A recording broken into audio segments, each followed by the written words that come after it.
ఓం నమ శివాయ. నేను మీ శ్రీకృష్ణ చాముండేశ్వర మహర్షి. శ్రీ విశ్వావసు నామ సంవత్సర ఉగాది శుభాకాంక్షలు. 60 సంవత్సరాలలో మనకి ఒక సంవత్సరం ఈ విశ్వావసు నామ సంవత్సరం.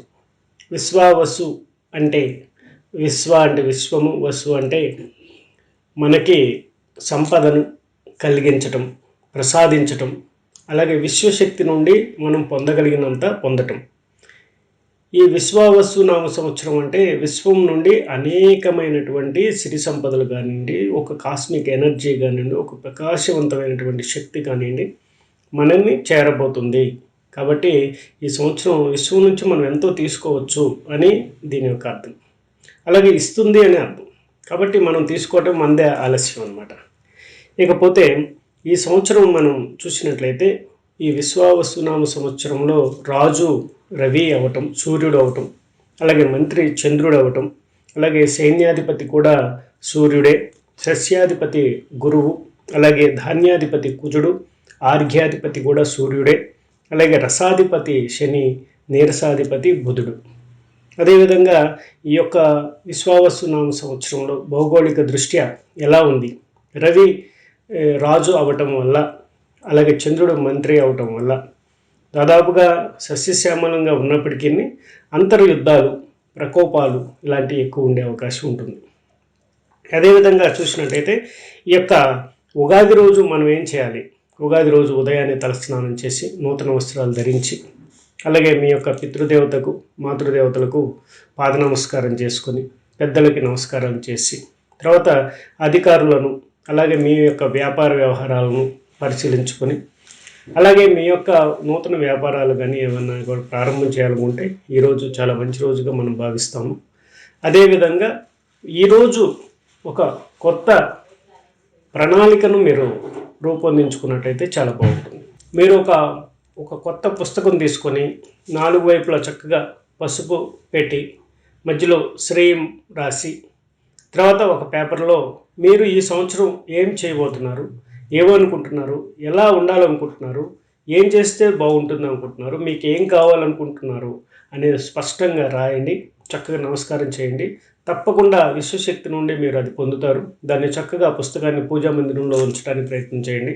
తప్పకుండా సర్వశుభాలు కలుగుతాయి. ఓం నమ శివాయ. మీనరాశి. మీనరాశి అంటే పూర్వభాద్ర 4వ పాదము, ఉత్తరాభాద్ర 4 పాదాలు, రేవతి 4 పాదాలు.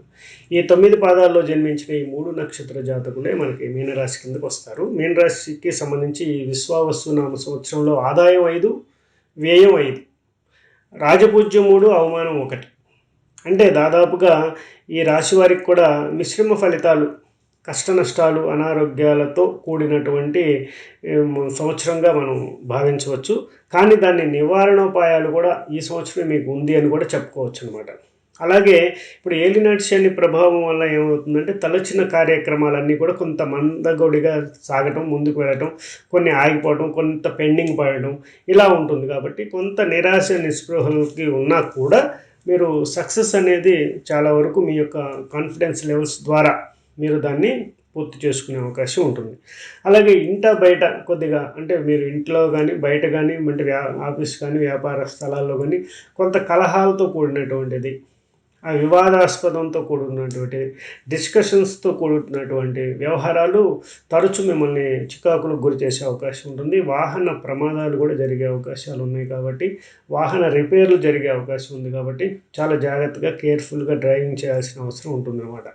అలాగే భార్యాభర్తల మధ్య కూడా అన్యోన్యత అనేది కొంతవరకు సమస్యాత్మకంగా ఉండే అవకాశాలు కొంతమందికి ఉండే అవకాశం ఉంటుంది. కాబట్టి అలాగే మీరు అనుకున్న పనులు అన్నీ కూడా వేగవంతంగా జరగాలి అనుకున్నట్లయితే తప్పకుండా కూడా మీ యొక్క జాతక చక్రంలో బుధుడు, అలాగే శుక్రుడు ఉన్న స్థానాలను కూడా గమనించుకోండి.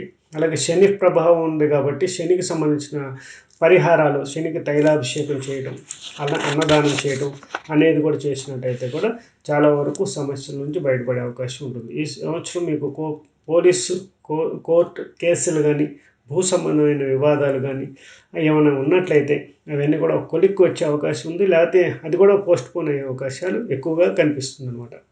సంఘంలో అగౌరవం, మర్యాదలకు సంబంధించిన చిన్న చిన్న చికాకులు ఉండే అవకాశం ఉంది. కాబట్టి మీ యొక్క స్నేహితులని, బంధువులతో కొంచెం కలివిడిగా ఉండటం వల్ల కొంతవరకు అది మీకు హెల్ప్ అయ్యే అవకాశం ఉంటుందన్నమాట.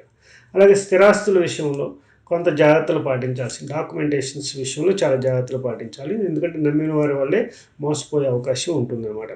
అలాగే ఆన్లైన్ ద్వారా మీరు డిజిటల్ అమౌంట్ కొంత మిస్ చేసుకునే అవకాశం ఉంటుంది. అంటే ఒక రూ. 10 వేయండి, మీకు రూ. 1,00,000 ఇస్తామంటే టకటక మనం రూ. 10 బదులు రూ. 1,00,000 వేసి వాడి దగ్గర మనం తెల్లమొహం వేసుకుని నుంచునే పరిస్థితి ఎక్కువ గమనించడానికి అవకాశం ఉందన్నమాట.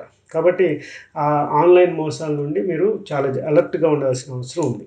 అలాగే శరీరంలో పీడ, చీడ, అలాగే నర్వస్ సిస్టమ్ సమస్యలు వచ్చే అవకాశం ఉంది. కాబట్టి మానసిక అశాంతి, అలాగే వ్రణాలు, దద్దుర్లు, స్కిన్ డిజార్డర్స్ వచ్చే అవకాశం, ఫుడ్ పాయిజన్ అయ్యే అవకాశం, అలాగే గాల్ బ్లాడర్ సమస్యలు, కిడ్నీకి సంబంధించిన సమస్యలతో బాధపడే అవకాశం ఉంది. కాబట్టి కొంచెం మీరు కేర్ తీసుకున్నట్టయితే ఈ గండకాలాన్ని కూడా బయటపడే అవకాశం ఉంటుందన్నమాట. కాబట్టి చక్కగా గురువుకి, దత్తాత్రేయుల వారికి, గాన్గాపూర్ అలాంటి గురువు దర్శనం చేయటం వల్ల, అలాగే మీకున్నటువంటి గురువు సమానులు ఎవరైతే ఉన్నారో వారిని సత్కారం చేసి వారి యొక్క ఆశీర్వాదం తీసుకోవడం వల్ల కూడా శుభ ఫలితాలు మీరు పొందే అవకాశం ఉంది. కాబట్టి ఆపరేషన్ వ్యవస్థ కొద్ది గట్టిగానే ఉంటుంది. కాబట్టి మీకున్నటువంటి మెడికల్ చెకప్ చేసుకొని ఏదైతే సమస్య ఉందో దానికి సంబంధించిన పరిహారం ముందే వాడితే సరిపోతుంది. కిడ్నీ సమస్య ఉంది, వాటర్ ఎక్కువ తీసుకుంటే కొంతవరకు మనం ఆ కిడ్నీలో రాళ్ళను కరిగించుకునే అవకాశం ఉంటుంది. అది ముందు జాగ్రత్త తెలిసి కూడా దాన్ని నెగ్లెక్ట్ చేస్తే ఆపరేషన్ తప్పదు. కాబట్టి మనకు ఆప్షన్ ఉంది. దాని నుండి మనం రిలాక్స్ అయ్యే అవకాశం, దాని నుండి బయటపడే అవకాశం ఈ సంవత్సరం చాలా మెండుగా ఉందన్నమాట.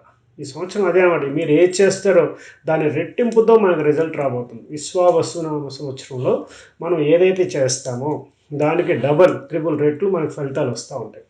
అది మంచి అవ్వచ్చు, చెడవచ్చు. కాబట్టి దీన్ని మీరు సక్రమంగా ఉపయోగించుకొని చూడండి, చాలా మంచి ఫలితాలు పొందుతారు. శుభం భవతు మే సదాశివం.